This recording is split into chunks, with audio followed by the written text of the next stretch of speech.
Mas dos meus cabelos, nessa feita eu não posso falar nenhuma coisa nem outra, porque as duas coisas estão muito diferentes.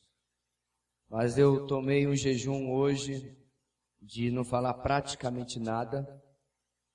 Se falei 20 palavras foi muito, para ver se nós poupávamos exatamente para esse momento aqui de compartilhar a palavra de Deus.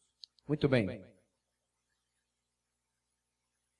Nas últimas 2 semanas, nós estivemos vendo a vida de José. Como eu disse, na primeira noite, um sermão, uma mensagem biográfica sobre José no Egito, uma vez que ele nem egípcio era, ele era hebreu.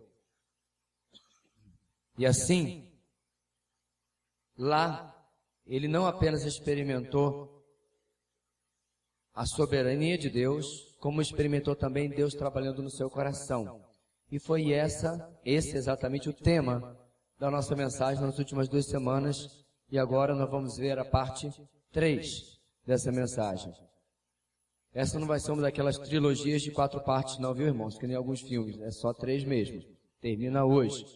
Então o tema da nossa mensagem, projete aí, meu irmão, por favor, é o seguinte: o coração do homem e os propósitos soberanos de Deus, terceira parte, ou parte 3. Para você relembrar, ou se você não participou, ouvir, inclusive as duas primeiras mensagens já estão há bastante tempo já online, para você poder assistir. Nós vimos na primeira noite o seguinte, a partir de Gênesis 37, conflitos pessoais conflitam com o entendimento dos sonhos de Deus. Conflitos pessoais conflitam com o entendimento dos sonhos de Deus. E aí nós vimos José com a sua família, lá experimentando uma postura paterna errada, seu pai, uma postura pessoal errada, ele mesmo, e fraterna errada por causa dos seus irmãos. Então, conflitos naquela família dificultavam o entendimento do sonho de Deus. A segunda parte, no capítulo 39, naquela noite, nós vimos que conflitos pessoais são instrumentos para a realização dos sonhos de Deus. Então agora José está longe da sua família. Ele foi vendido como escravo para o Egito. Seus irmãos sabem, mas seu pai não sabe e acha que ele morreu. Então nós aprendemos o seguinte: José, longe da sua família, em primeiro lugar, ensina que a bênção de Deus promove o propósito de Deus. Tudo que Deus faz para nos abençoar, não é para mimar você, mas para nos colocar mais perto daquilo que Ele deseja da nossa vida. Em segundo lugar, o teste de Deus revela se há preparo para o propósito de Deus. E o teste ali foi submeter-se a um senhor egípcio, gentil, e ali se exceder, ser excelente, e ao ponto de ficar encarregado de toda a casa de Potifar. Terceiro e último lugar, no capítulo 39, a aprovação de Deus amadurece para o propósito de Deus. Nós terminamos com o evento da mulher de Potifar, cobiçando e tentando seduzir a José para que se deitasse com ela. Na segunda noite, nós vimos que a demora de Deus para os sonhos de Deus. Deus demora muitas vezes a fazer aquilo que Ele planejou, que projetou, que prometeu. Por quê? Porque José agora está na prisão e na demora, entre aspas, de Deus, vem o começo de Deus. Deus começa a trabalhar a vida de José, a sua e a minha vida, para aquilo que Ele planeja fazer. Em segundo lugar, na demora de Deus, nós nos diferenciamos dos outros. No caso, o copeiro e o padeiro real tinham sonhos, não entendiam nada, e José já se diferenciava da maneira como encarava o agir de Deus na vida dessas pessoas. Em terceiro lugar, na demora de Deus, ainda pode ficar pior, porque o copeiro volta ao seu lugar na corte e se esquece de José. Naquela mesma noite, nós vimos a quarta divisão da nossa mensagem, letra D, que dizia o seguinte: no soberano tempo de Deus vem a maturidade para os sonhos de Deus. Agora José está na corte de Faraó. O copeiro se lembra da promessa feita a José, porque o faraó agora tem sonhos das vacas gordas e magras, dos trigos bonitos e queimados. Então nós aprendemos na quarta divisão, em primeiro lugar, no tempo de Deus, as circunstâncias favorecem os sonhos de Deus.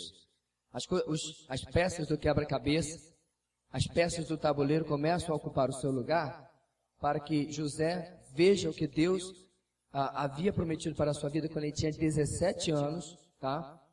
Começar a acontecer. Você não precisa ajudar. Deus é competente o suficiente para realizar isso daí. Nós vimos também que no tempo de Deus, a capacidade chega para os sonhos de Deus. Porque José, naquela circunstância, interpreta um sonho muito mais difícil do que o sonho que ele tivera, que o padeiro tivera, que o copeiro tivera. Porque agora o faraó tem um sonho muito mais complexo e é o faraó. Se ele errasse, ele morria.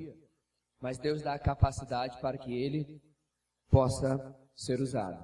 E finalmente, no tempo de Deus, a responsabilidade para os sonhos de Deus. Faraó tira o seu anel de autoridade, coloca no dedo de José, coloca um cordão de ouro e diz: você vai ser o segundo no comando do Egito, só vai estar abaixo de mim. E o sonho de José começa a se configurar. Mas a história, meus irmãos, não acabou.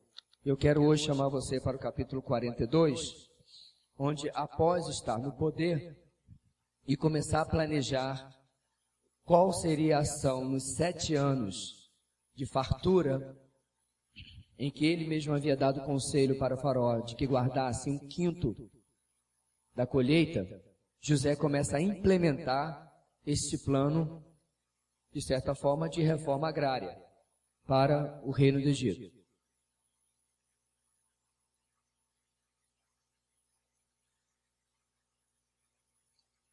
Gênesis capítulo 42. Eu vou pedir um favor aqui. Irmão Joaquim, retorna aqui, por favor. Porque eu estou que nem aquela pessoa que está com o carro no tanque da reserva, né? Eu não sei se a gasolina vai acabar antes ou depois. Vamos ler o capítulo 42, o irmão Joaquim vai fazer essa leitura para nós. Paulo usou uma amanuense, né? Eu posso usar um alto-falante. Literalmente. Amém. Quando Jacó soube que no Egito havia trigo, disse a seus filhos: por que estão aí olhando uns para os outros? Disse ainda: ouvi dizer que há trigo no Egito. Desçam até lá, comprem trigo para nós, para que possamos continuar vivos e não morramos de fome. Assim, 10 dos irmãos de José desceram ao Egito para comprar trigo. Jacó não deixou que Benjamim, irmão de José, fosse com eles, temendo que algum mal lhe acontecesse.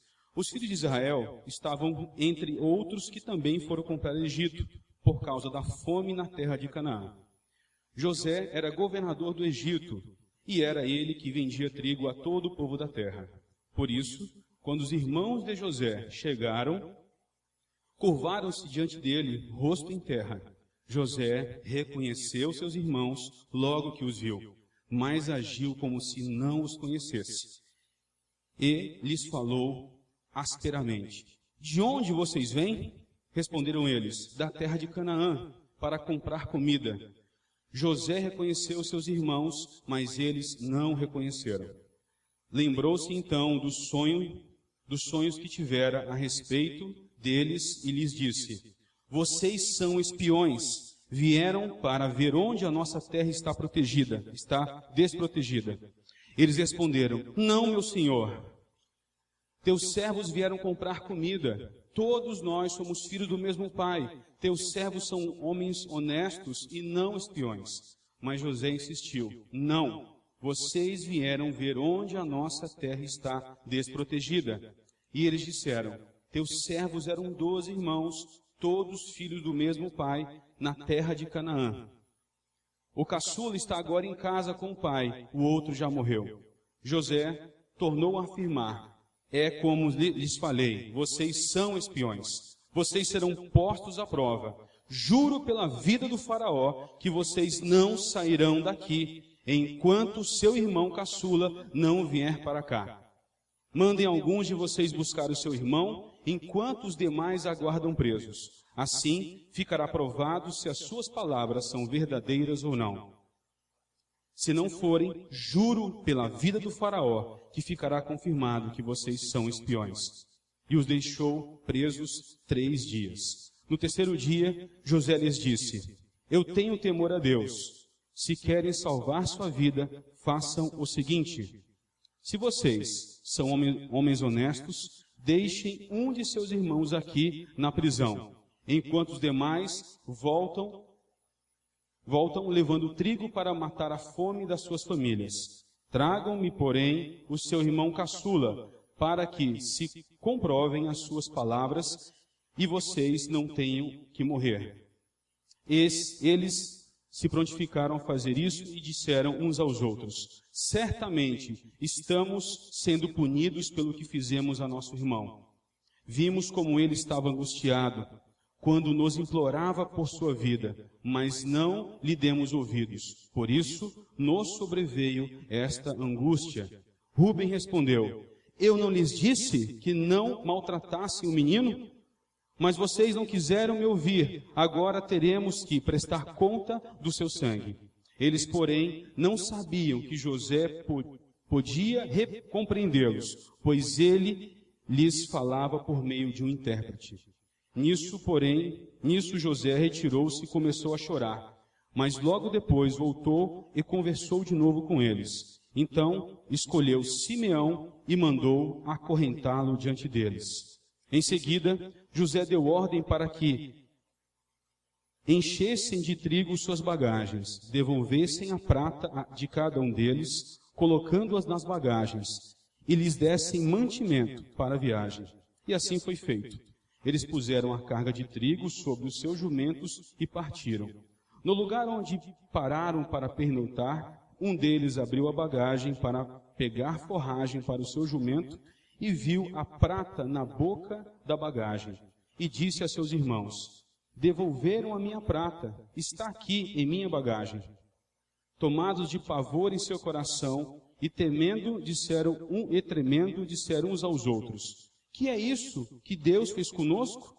Ao chegarem à casa de seu pai Jacó, na terra de Canaã, relataram tudo o que lhes acontecera, dizendo: o homem que governa aquele país falou asperamente conosco e nos tratou como espiões. Mas nós lhe asseguramos que somos homens honestos e não espiões. Dissemos também que éramos 12 irmãos, filhos do mesmo pai, e que um já havia morrido e que o caçula estava com nosso pai em Canaã. Então, o homem que governa aquele país nos disse: vejamos se vocês são honestos. Um dos seus irmãos ficará aqui comigo, e os outros poderão voltar e levar mantimentos para matar a fome de suas famílias. Tragam-me, porém, o seu irmão caçula, para que eu comprove que vocês não são espiões, mas sim homens honestos. Então, lhes devolverei o irmão e os autorizarei a fazer negócios nessa terra. Ao esvaziar as bagagens, dentro da bagagem de cada um estava a sua bolsa cheia de prata. Quando eles e seu pai viram as bolsas cheias de prata, ficaram com medo. E disse-lhes seu pai Jacó: vocês estão tirando meus filhos de mim. Já fiquei sem José, agora sem Simeão, e ainda querem levar Benjamim. Tudo está contra mim. Então Rúben disse ao pai: podes matar meus 2 filhos, se eu não o trouxer de volta. Deixa-o aos meus cuidados, e eu o trarei. Mas o pai respondeu: meu filho não descerá com vocês. Seu irmão está morto, e ele é o único que resta. Se qualquer mal lhe acontecer, na sua viagem que estão por fazer, vocês farão estes meus cabelos brancos descerem à sepultura da tristeza. Como os irmãos viram, irmãos, o capítulo lido pelo irmão Joaquim, isso é o começo de uma odisseia na vida desses homens. E a história não acaba aqui. No próximo capítulo, a fome aperta de novo e eles têm que voltar para o Egito, não há alternativa. eles não sabem, mas ainda vai haver muitos anos de fome. Ao todo, na visão do faraó, são 7 anos. Então eles instam com seu pai novamente para que ele os permita voltar à casa de faraó. Que lhes permita voltar aonde o seu irmão ficou preso. E assim, Israel cede, o grupo volta ao Egito, levando agora Benjamim. José encontra-se com Benjamim e ainda não revela quem ele é. E quando chega mais adiante no capítulo 44, algo tremendo acontece, porque quando o grupo volta, depois inclusive de ser recebido com um banquete, com comida, o que com certeza os deixou muito confusos, José pediu que escondesse o seu cálice de material precioso na boca do saco de Benjamim. Tudo isso José fazia para provar o coração dos seus irmãos. Então o grupo é novamente trazido de volta. O grupo é chamado novamente à presença, como agora uma acusação de terem roubado algo do governador do Egito, a quem eles obviamente não sabem ainda que é José. Meus irmãos, antes de nós continuarmos nesse texto e chegarmos finalmente ao capítulo 45, eu quero destacar a primeira, ou na verdade a penúltima lição dessa nossa caminhada de 3 domingos, que seria a nossa letra E. E é a seguinte: a prioridade de Deus são as pessoas nos sonhos de Deus. Quando Deus tem um projeto na vida de alguém, ou de um grupo, ou de qualquer outra situação, o que Deus tem planejado em primeiro lugar, meus irmãos, é transformar o nosso coração. Deus não quer fazer de maneira nenhuma com que seu propósito se realize, não transformando o ser humano que está participando daquilo. Deixa eu explicar.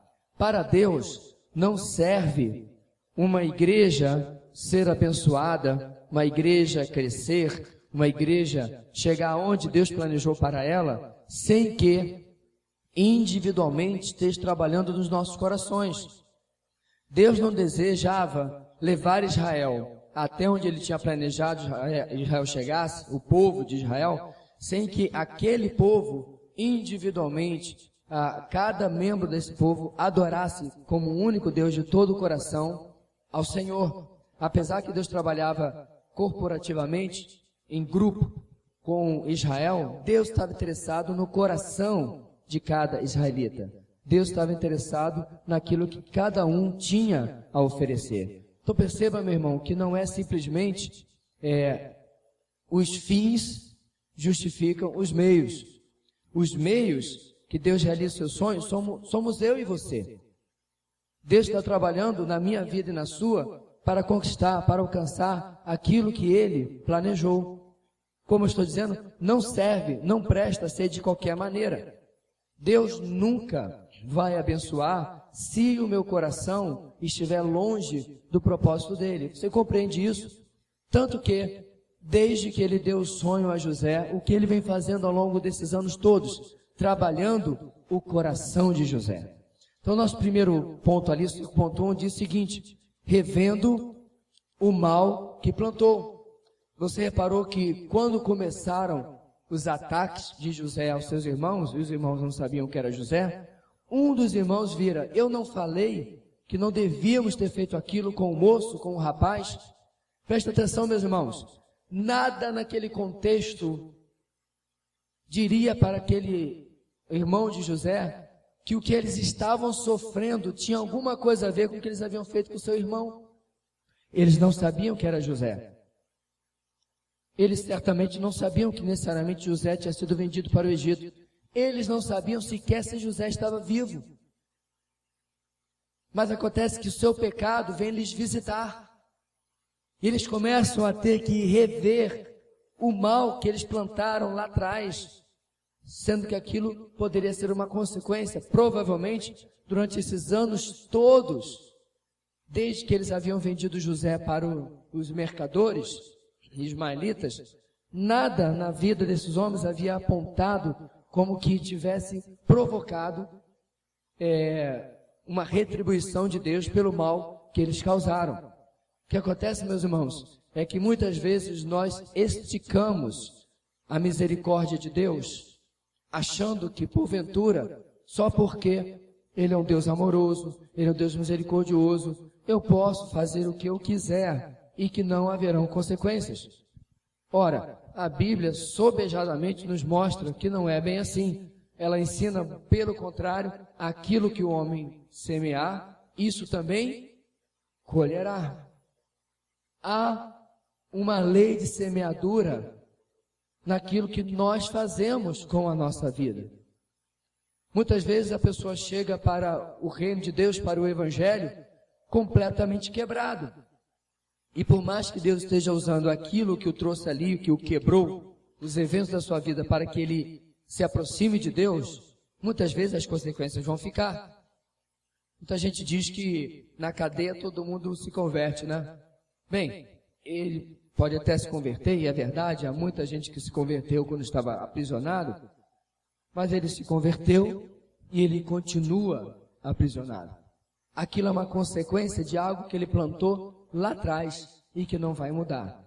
Meus irmãos, quando Deus tem planejado algo para nós, nós precisamos ter consciência de que Ele não vai fazer isso, Ele não vai dar tamanha importância para aquilo que Ele planejou, ao ponto dele não cobrar alguma coisa que eu já não esteja causando restauração, revisitando o erro na minha vida, para que eu conserte aquilo que ficou no meu passado. Isso pode incluir pedir perdão a alguém, isso pode incluir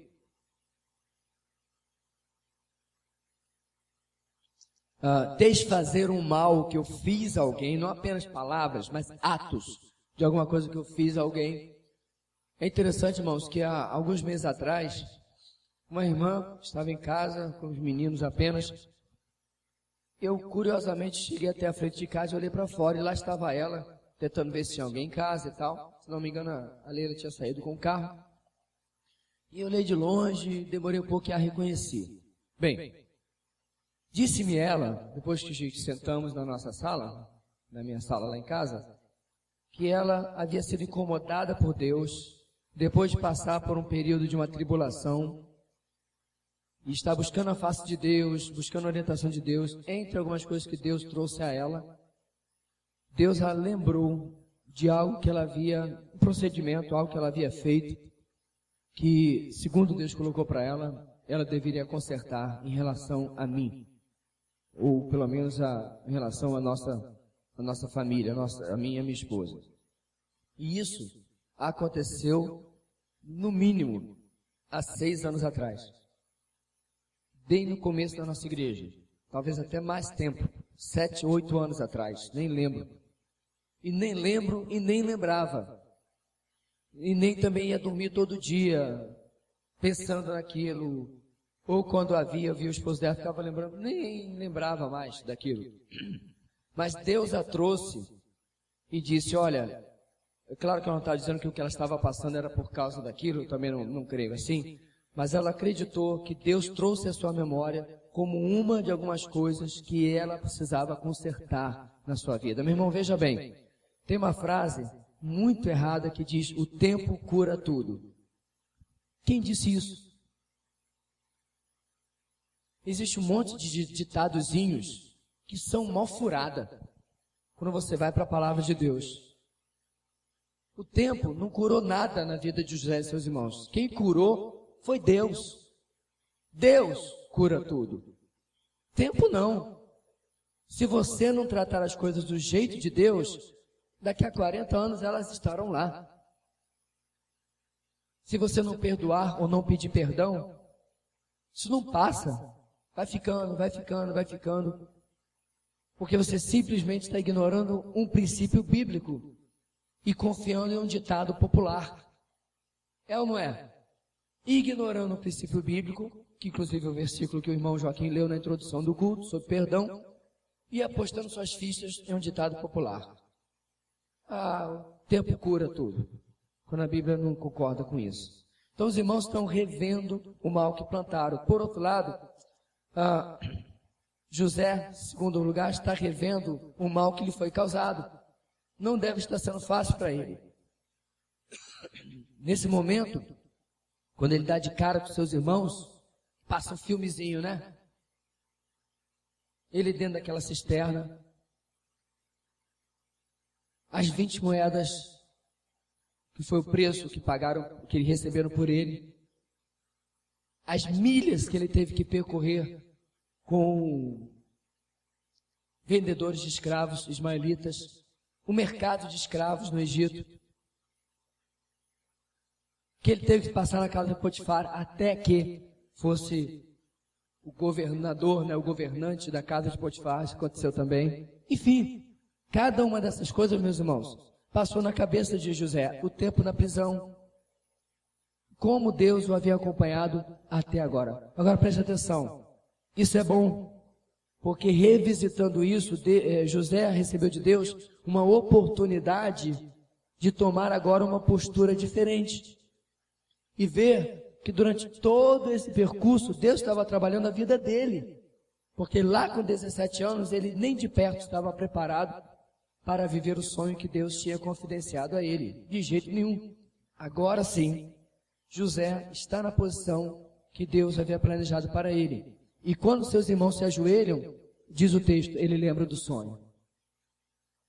É chegada a hora. E aí José começa, como a gente viu, a testar os seus irmãos. Em último lugar, terceira desses 2 capítulos aí, reescrevendo o seu presente com as lições aprendidas. Sabe, meus irmãos, essa frase já foi falada muitas vezes. E ela diz o seguinte: aquele que aprende com a experiência dos outros é inteligente, mas aquele que aprende com as suas próprias experiências é sábio. Eis aqui a chance de José de se tornar um homem ainda mais sábio. Ele poderia, meus irmãos, tranquilamente revidar aos seus irmãos todo o mal que eles haviam causado. Talvez você possa dizer, pastor, mas ele já não está fazendo isso? Você acha? Você acha que esse jogo, de certa forma, que ele está fazendo aqui, se compara àquilo que ele sofreu por ter sido vendido pelos seus irmãos? Eu não concordo. Ele teve oportunidade, mas José agora está reescrevendo o seu presente, aprendendo com as lições do seu passado. Meus irmãos, uma das coisas que mais me entristece em observar na minha vida e na vida de outras pessoas é a demora em se aprender determinadas lições. Na nossa primeira mensagem nós mencionamos o seguinte, que as lições de Deus, elas tendem a se repetir quando você e eu não aprendemos o que ela quis ensinar no primeiro tempo, na primeira ocorrência. Deus traz de novo, dando-nos misericordiosamente uma oportunidade de aprender aquilo que já devíamos ter aprendido antes. Dá uma olhada na mulher samaritana. Jesus vira para ela e diz, chama o teu marido. E ela diz, não tenho marido. E ele diz, você disse verdade. Agora eu não lembro o número certo, mas vamos colocar aqui. Jesus diz, esse que você está vendo não é seu marido. Em outras palavras, você está vendo adultério. 4, 5 maridos você já teve. Isso é um caso clássico, irmãos, de alguém que não aprende com as lições do passado.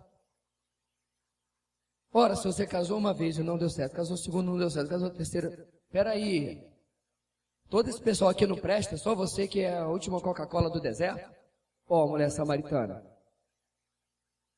Não obstante, ela casou a 4ª, casou a 5ª, depois decidiu, vou só me amaziar, como diz hoje em dia, né?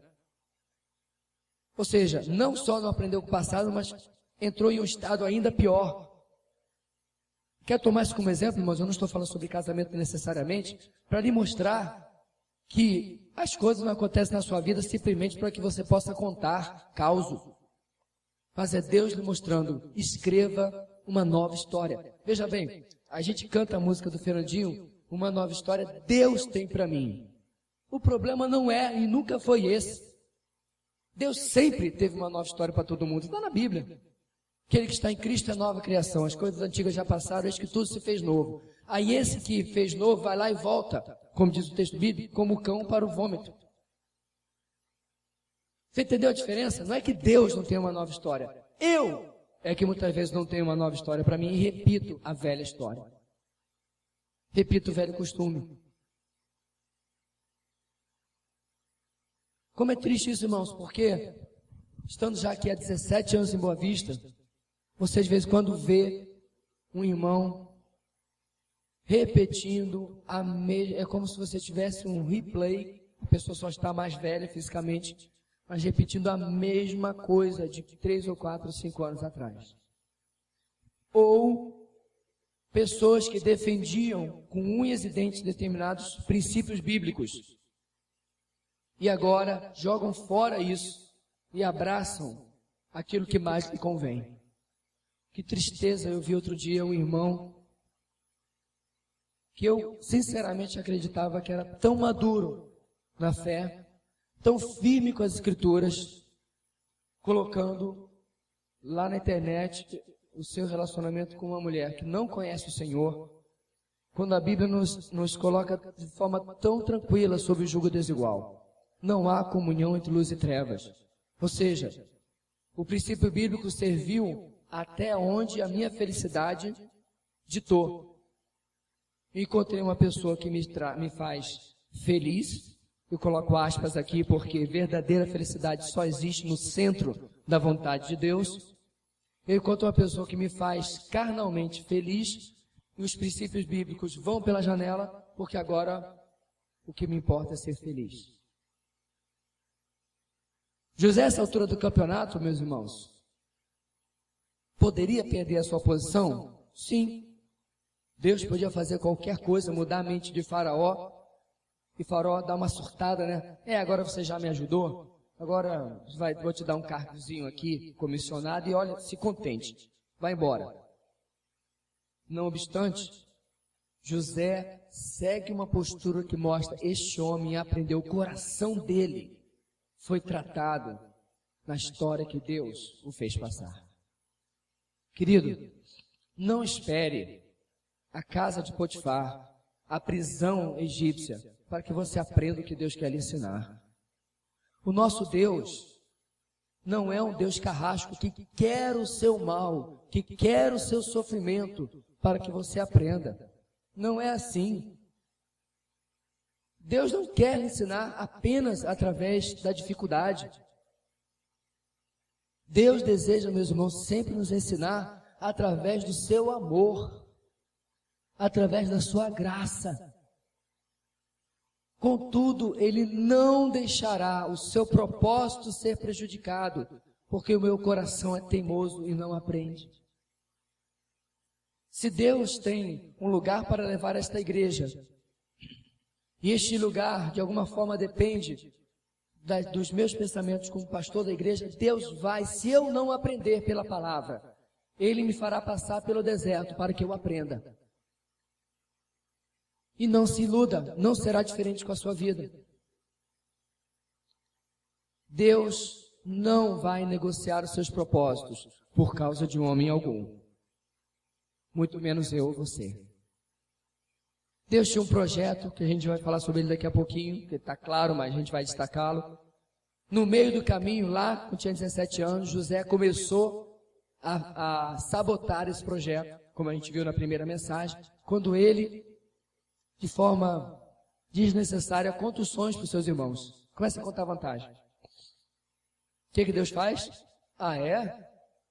Então agora, os meus projetos, os meus sonhos vão se cumprir. Jó diz que nenhum dos teus propósitos, nenhum dos teus planos pode ser frustrado. Jó estava certo.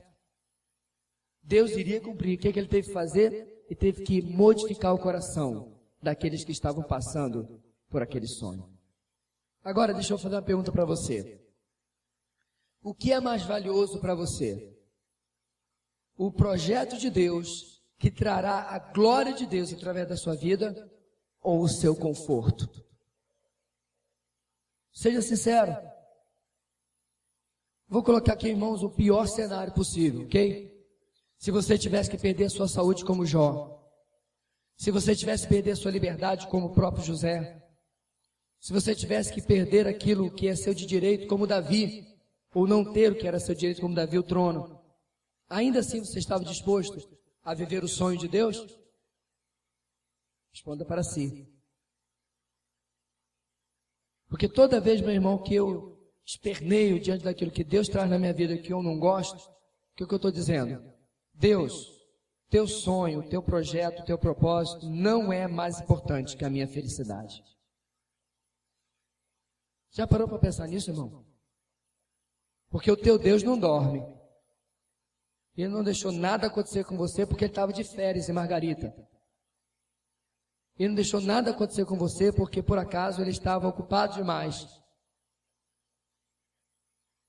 Ele é o Deus do universo que segura na força do poder da sua palavra cada estrela, cada galáxia no universo. Ele perderia a sua vida. Ele deixaria a sua vida sair do controle? Claro que não. Então a pergunta permanece. Propósito de Deus a qualquer custo para a glória de Deus ou a minha felicidade?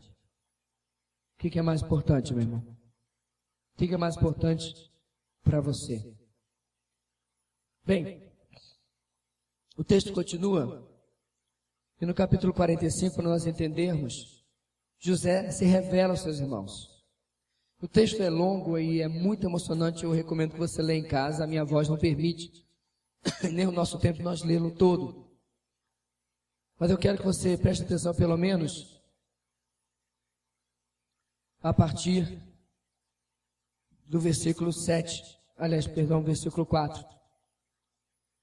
Eu vou ter que ler do versículo 3, senão não dá para entender nada. Então disse José a seus irmãos: eu sou José, meu pai ainda está vivo. Mas os seus irmãos ficaram tão pasmados diante dele que não conseguiam responder-lhe. Cheguem mais perto, disse José a seus irmãos. Eu estou em 45:4. Quando eles se aproximaram, disse-lhes: eu sou José, seu irmão, aquele que vocês venderam ao Egito.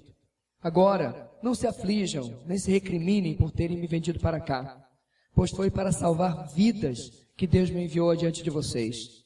Já houve 2 anos de fome na terra, e nos próximos 5 anos não haverá cultivo nem colheita. Mas Deus me enviou à frente de vocês para lhes preservar um remanescente nesta terra, e para salvar-lhes a vida com grande livramento. Assim, não foram vocês que me mandaram para cá, mas sim o próprio Deus. Ele me tornou ministro do faraó e me fez administrador de todo o palácio e governador de todo o Egito. Meus irmãos, agora é um momento emotivo, um momento de choro, em que José dispensa o tradutor. Ele estava falando em egípcio e o tradutor traduzia para hebraico. Ele dispensa o tradutor, abre a sua boca e diz em hebraico: eu sou José. Ele reescreve, meus irmãos, a sua história. Querido, você não é vítima. Você é cúmplice da sua história. É pregado em muitos púlpitos que o diabo lhe roubou não sei o quê, que o mundo lhe roubou não sei o que lá. O diabo não faz nada que Deus não permita. Esse que a palavra de Deus nos ensina. Para tocar em Jó, teve que pedir autorização ao Senhor. Você acha realmente que Deus está em pé de igualdade com Satanás, ao ponto de que Deus tem que ficar correndo atrás do prejuízo que Satanás lhe causa? Tudo que o diabo faz, ou tudo que o mundo nos traz, está debaixo da soberana mão de Deus. Portanto, não foram vocês que me mandaram para cá, mas foi o próprio Deus. Igreja, você entende isso? Se você entende, por que a lamúria esta semana? Por que o choro? Por que o desânimo? Alguns meses atrás, seria interessante você revisitar essa mensagem. Eu pregava sobre a possibilidade de você receber um diagnóstico terrível. Qual seria a sua reação? Como no caso de Jó. Ou qualquer notícia que fosse contrário aos seus sonhos, mas não escapuliram aos sonhos de Deus. Igreja, hoje é uma noite de uma resposta para Deus. Minha vontade ou a tua? Pastor, mas até Jesus tinha uma vontade, tinha um desejo. Lá no Getsemane, Jesus disse: Senhor, se possível, afasta de mim esse cálice.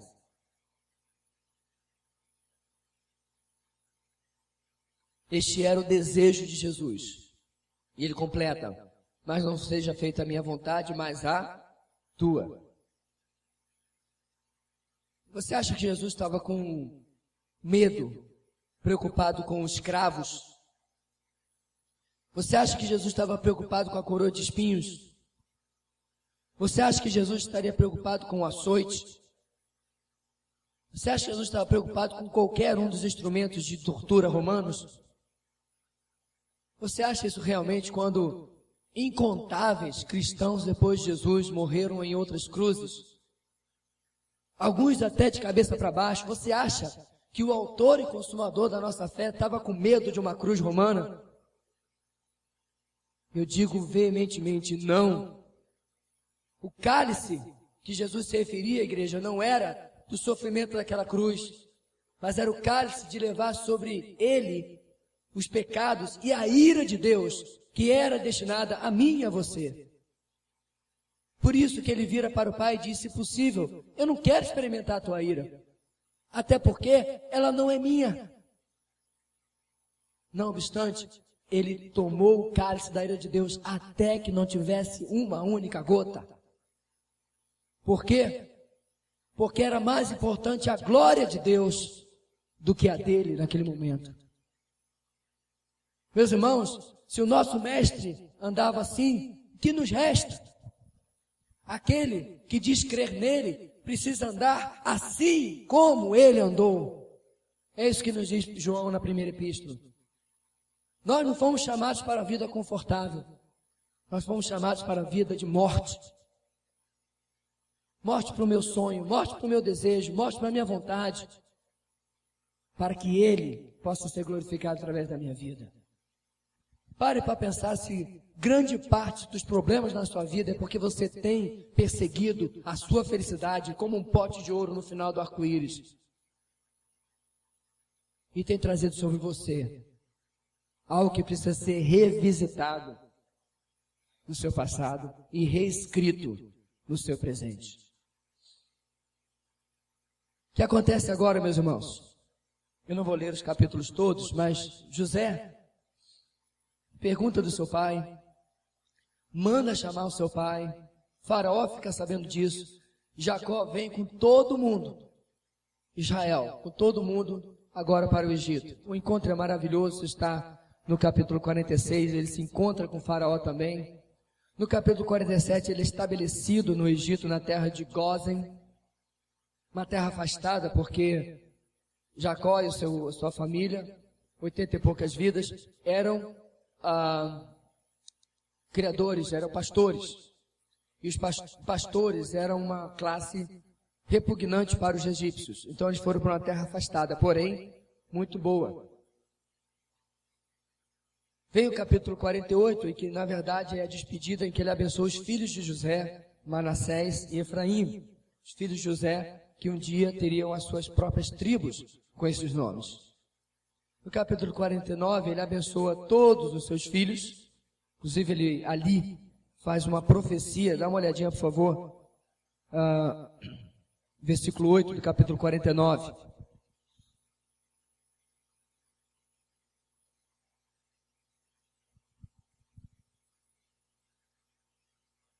Gênesis 49, 8.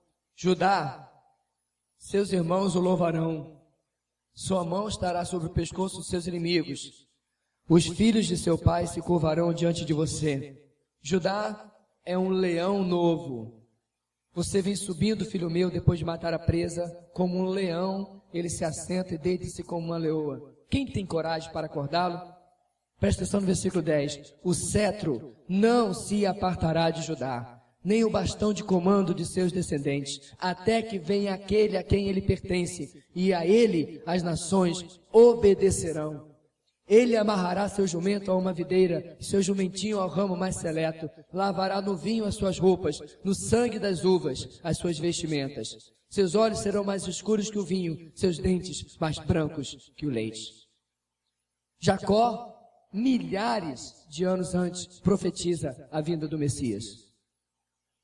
A vinda do Rei dos Reis, o Senhor dos Senhores, uma vez que Jesus nasceu em Belém de Judá. Então ele fala sobre cada um dos seus filhos. E aí quando chega no capítulo 50, irmãos, onde nós vamos terminar a nossa caminhada de 3 domingos,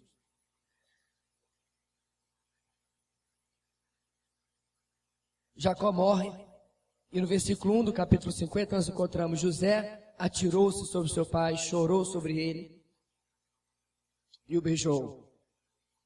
Em seguida deu ordem aos médicos que estavam ao seu serviço que embalsamassem seu pai Israel. E eles o embalsamaram.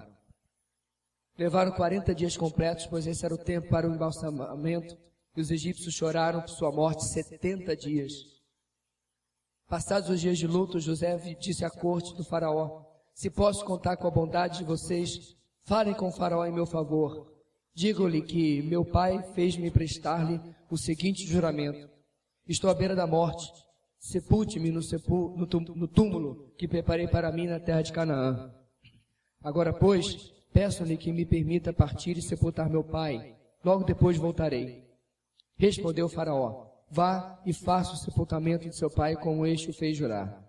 Então José partiu para sepultar seu pai. Com ele foram todos os conselheiros do faraó, as autoridades de sua corte, todas as autoridades do Egito, e além deles todos da família de José, seus irmãos e todos os da casa de seu pai. Somente as crianças, as ovelhas e os bois foram deixados em Gósen. Carruagens e cavaleiros também acompanharam. A comitiva era imensa. Chegando à eira de Atade, perto do Jordão, lamentaram-se em alta voz, com grande amargura. E ali José aguardou 7 dias de pranto pela morte do seu pai. Quando os cananeus que lá habitavam viram aquele pranto na eira de Atade, disseram: os egípcios estão celebrando uma cerimônia de luto solene. Por essa razão, aquele lugar próximo ao Jordão foi chamado de Abel Misraim. Assim, fizeram os filhos de Jacó o que este lhes havia ordenado. Levaram na terra de Canaã e o sepultaram na caverna do campo de Macpela, perto de Mamre, que com o campo Abraão tinha comprado de Efron, o hitita, para que lhe servisse de propriedade para a sepultura. Depois de sepultar seu pai, José voltou ao Egito com os seus irmãos e com todos os demais que o tinham acompanhado. Vendo os irmãos de José que seu pai havia morrido, disseram: e se José tiver rancor contra nós e resolver retribuir todo o mal que lhe causamos? Então mandaram um recado a José dizendo: antes de morrer, teu pai nos ordenou que te disséssemos o seguinte: peço-lhe que perdoe os erros e pecados de seus irmãos, que o trataram com tanta maldade. Agora, pois, perdoa os pecados dos servos do Deus do teu pai. Quando recebeu o recado, José chorou. Depois vieram seus irmãos, prostraram-se diante dele e disseram: aqui estamos, somos teus escravos. José, porém, lhes disse: não tenham medo. Estaria eu no lugar de Deus? Vocês planejaram mal contra mim, mas Deus o tornou em bem, para que hoje fosse preservada a vida de muitos. Por isso, não tenham medo, eu sustentarei vocês e seus filhos. E assim os tranquilizou e lhes falou amavelmente. José permaneceu no Egito com toda a família de seu pai. Viveu 110 anos e viu a 3ª geração dos filhos de Efraim. Além disso, recebeu como seus os filhos de Maquir, filho de Manassés. Antes de morrer, José disse a seus irmãos: estou à beira da morte, mas Deus certamente virá em auxílio de vocês e os tirará desta terra, levando-os para a terra que prometeu com juramento a Abraão, a Isaque e a Jacó. E José fez os filhos de Israel lhe prestassem um juramento, dizendo-lhes: quando Deus intervir em favor de vocês, levem os meus ossos daqui. Morreu José com a idade de 110 anos e depois de embalsamado foi colocado num sarcófago no Egito. A última lição, meus irmãos, da vida de José para nós esta noite, com 2 subdivisões, é o seguinte: na soberania de Deus, seus sonhos para nós são peças e não o todo. Na soberania de Deus, seus sonhos para nós são peças e não o todo. Mesmo o sonho que Deus tem não é a coisa mais importante. A coisa mais importante, meus irmãos, é vivermos para a glória de Deus. A coisa mais importante para a nossa vida é sermos salvos. Mas para a vida em geral do ser humano é viver para a glória de Deus. Para isso nós fomos criados, para isso nós existimos, para isso é tudo aquilo que nós fazemos. Quer comais, quer bebais, quer façais qualquer outra coisa, sempre em nome de Jesus, para a glória de Deus. Deus, na sua soberania, meus irmãos, termina o seu sonho para José, mas perceba, era só uma peça, num quebra-cabeça que Deus continua montando até hoje, do qual nós também somos parte. Talvez não uma parte tão relevante, mas somos parte. Hoje eu vi uma gravação de 1962, um culto ao ar livre com o pastor Billy Graham. Preto e branco, vários microfones para poder colocar a voz dele amplificada. Um vídeo curto de 14 minutos, editado. E eu fiquei pensando, meus irmãos, na vida de um homem como aquele, que marcou o século XX com o seu ministério. Milhões ouviram falar de Jesus por causa do ministério de Billy Graham. E ele não está sozinho. A história é ponteada de homens que viveram os sonhos que Deus tinha para eles e foram peças num quebra-cabeça. Peças muito mais conhecidas, talvez, do que eu e você. Mas ainda assim, os sonhos que Deus tem para a sua vida e para a minha são igualmente peças. E duas lições, meus irmãos, esse capítulo nos traz. Finalmente, José no plano de Deus. Primeiro, veja a si mesmo como uma peça para Deus realizar o que ele desejava. Querido, a gente fala isso muito quando a gente trata sobre a questão de aborto. Nenhuma vida concebida é acidente. Pode haver erro na tabelinha, pode haver esquecimento da pílula, pode haver o que você quiser, até às vezes um ato violento. Mas nenhuma vida concebida é um acidente. Cada vida concebida que já é vida, no momento em que um óvulo se junta com o espermatozoide, já é vida. Por isso nós somos frontalmente contra qualquer tipo de aborto. Pouco me importa o que a lei diga ou dirá, sempre será a posição bíblica. Estão debatendo se 20 semanas, se 22, se 15 semanas. Eu não dou nenhum dia para a lei, porque é isso que a palavra de Deus diz. E cada vida concebida é um propósito que Deus tem. Deus já tem um sonho, um propósito para aquela vida. Ora, nós já estamos aqui. E Deus tem igualmente um propósito para a nossa vida. E tem se pregado, tem se escrito livros, dizendo que o propósito de Deus para a sua vida necessariamente passa por prosperidade financeira, felicidade pessoal, realização pessoal. Ora, o probleminha desses livros chamados evangélicos é que eles não batem com o livro do Evangelho, a palavra de Deus. Quando Deus nunca nos chamou para necessariamente a prosperidade financeira, ou a felicidade pessoal, ou a realização pessoal. A não ser que esta riqueza seja em Deus, que esta felicidade seja a satisfação em Deus, e esta realização está no centro da vontade de Deus. Mas acredite, meu irmão, você é uma peça preciosa naquilo que Deus está escrevendo. Eu fico pensando, mesmo não sendo nada, Deus tem nos dado, pela sua misericórdia, o privilégio de lhe servir. Eu fico pensando, irmãos, há 100 anos atrás, quando um missionário chegou numa fazenda no interior do Rio de Janeiro e pregou o Evangelho e deu a possibilidade ao meu bisavô se converter. E eu fico pensando no dia em que a minha avó se converteu e que o meu avô se converteu. E você viaja 100 anos depois, nós estamos aqui num domingo de 2013, que novamente eu repito, pela estrita e absoluta misericórdia de Deus, cá estou eu. E você vai dizer que uma vida é um acidente? Que eu vim aqui, acabei aqui por causa de um acaso? Meus irmãos, quando aquele missionário bateu naquele portão daquela fazenda, Deus já sabia deste domingo aqui onde nós estamos. Como da mesma maneira, o teu futuro lhe aguarda no sonho de Deus, para o sonho dele, que é o que nós estamos vendo nas últimas 3 semanas, não os teus. Não os nossos mesquinhos sonhos de riqueza, de carro novo, ou casa nova, ou roupa nova, ou um novo iPhone, ou um novo computador.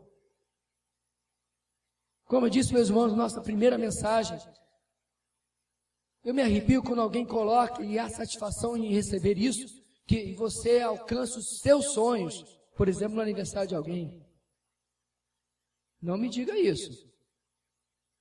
Porque eu não quero alcançar os meus sonhos, porque eu conheço o meu coração. Meu coração é pecador, é egoísta, é egocêntrico, é hedonista. Porque se eu alcançar os meus sonhos, eu com certeza não alcançarei os sonhos de Deus. Por mais que alguma vez você possa me encontrar orando, clamando pelos sonhos de Deus, orando por aquilo que Deus já me mostrou, no fundo, querido, eu e você queremos outra coisa. É nesta verdade, meus irmãos, que Charles Spurgeon disse, se Deus não tivesse me escolhido, eu não o teria escolhido. Um homem extremamente inteligente, que dizem que tinha uma memória fotográfica, que chegaria no mundo secular a lugares altíssimos. Viveu uma vida curta, mesmo para os padrões da época, mas a viveu completamente para viver o plano de Deus, a glória de Deus, como pregador do Evangelho. Todo mundo fala de alguns homens como Isaac Newton. As leis de Newton, isso e aquilo. Você sabia que Newton era muito mais teólogo do que cientista? Newton, depois de perceber grandes coisas daquilo que ele percebeu, escreveu a primeira lei de Newton, a segunda lei de Newton, ele gastou muito mais horas examinando, perscrutando as coisas de Deus. O mundo não sabe disso, o mundo não faz propaganda disso.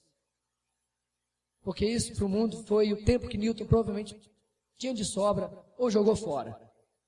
Mas não para ele. Não desperdice a sua vida, querido. José sabia que ele não havia sido chamado para ser governador do Egito. Ele havia sido chamado para preservar a herança santa, da onde um dia Deus continuaria escrevendo a sua história longe daquele lugar. E essa é a segunda lição. Veja a si mesmo como uma peça para Deus realizar o que Ele desejava. Mas também veja a si mesmo como parte do que Deus realizará. Ele profetiza, olha, Deus vai nos tirar daqui. Quando vocês forem embora, leve os meus ossos. O que é interessante, meus irmãos, eu não sei porquê, diz o texto que ele foi embalsamado.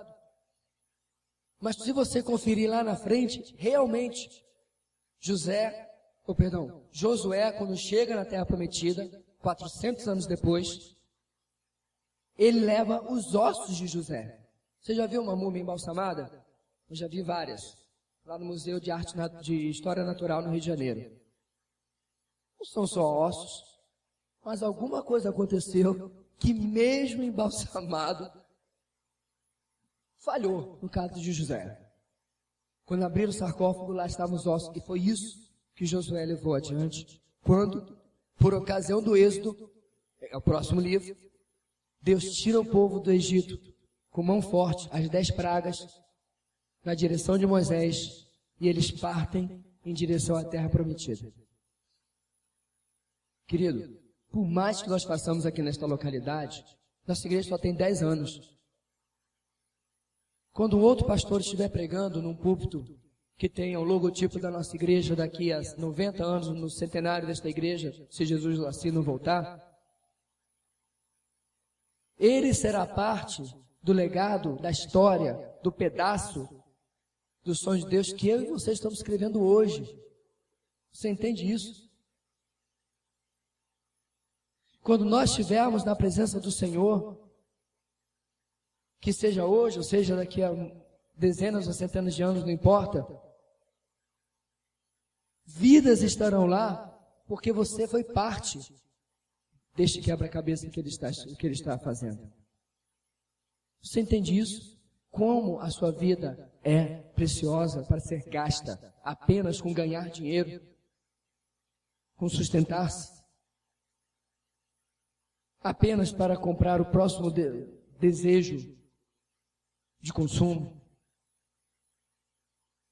Uma vida em Cristo somente você terá. Só o que você fizer para Cristo permanecerá. Não desperdice a sua vida. Na soberania de Deus, seus sonhos para nós são peças e não um todo. Veja a si mesmo como uma peça para Deus realizar o que Ele deseja, mas veja a si mesmo também como parte do que Deus realizará.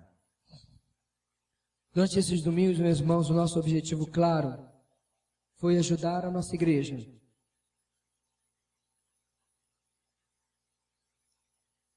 a não investir a sua vida em algo que esteja fora da vontade de Deus, em algo que esteja fora do que Deus planejou. E a nossa oração, meu querido, é que você entenda isso. Que você comece a entender que uma semana de avivamento, de oração, como nós tivemos agora, isso não é uma programação para encher linguiça. Isso não é para os mais espirituais, para os mais radicais. Isso é uma declaração de necessidade. Deus, precisamos de Ti. Que uma escola bíblica para estudar a palavra de Deus não é para encher linguiça, mas é para nos trazer conhecimento bíblico e ir mais profundamente naquilo que Deus revelou na sua palavra. Que os grupos de vida, as células, não são para que a gente tenha uma programação diferente na nossa igreja, mas é um ambiente onde você pode compartilhar o que Deus vem fazendo na sua vida, crescer e evangelizar. Enfim, que cada coisa nós temos na nossa igreja, que cada momento devocional seu, em tudo, Deus está escrevendo a sua história. Ou, melhor colocando à luz da mensagem de hoje, você está escrevendo a sua história. Porque Deus não foi na sua semana lhe obrigar a vir à oração, e nem lhe impedir. Deus não foi esta manhã lhe obrigar a vir para a escola bíblica, e nem lhe impedir. Às vezes, meus irmãos, nós achamos que, e é verdade até certo ponto, esses homens dos quais nós vemos os livros falando, que Jonathan Edwards, que George Whitefield, que Spurgeon, que Moody, que Finney, eram homens extraordinários. Concordo que até certo ponto eram homens extraordinários, mas por quê? Porque se recusaram a investir as suas vidas apenas nesta vida. Decidiram ser pessoas diferentes e marcar a sua geração. Quando eu e você morrermos, nós vamos deixar marcas indiscutíveis aqui na nossa geração? Sim, meu querido, porque todos nós somos pacientes terminais. Não há esperança para nenhum de nós. Nada que você fizer, não importa quanto exercício ou comida saudável, ou remédio macrobiótico, nada evitará que um dia você não esteja mais aqui. Por quê? Porque só uma vida em Cristo você terá. Somente o que você fizer para Cristo permanecerá. Vamos orar. Deus querido, ajuda-nos a libertar-nos dos grilhões, das cadeias, das prisões que nós nos colocamos em nossa sociedade, neste mundo. Ajuda-nos, ó Deus, para que possamos enxergar aquilo que Tu tens para nós. Ajuda-nos para que possamos, ó Deus, não Te servir por religiosidade, mas por verdadeira prioridade, e porque Tu és o mais importante em nossas vidas. Que aquilo que ouvimos na Tua palavra nos últimos 3 domingos, e na verdade há muitos dias, possa vir falar-nos de maneira cabal, de maneira completa e definitiva, tirando-nos do lugar onde estamos e levando-nos para vivermos com o nosso coração trabalhado, modificado, curado e mais cheio de sabedoria, vivermos o Teu soberano sonho e propósito para a nossa vida. Nós oramos no nome de Jesus. Amém e amém.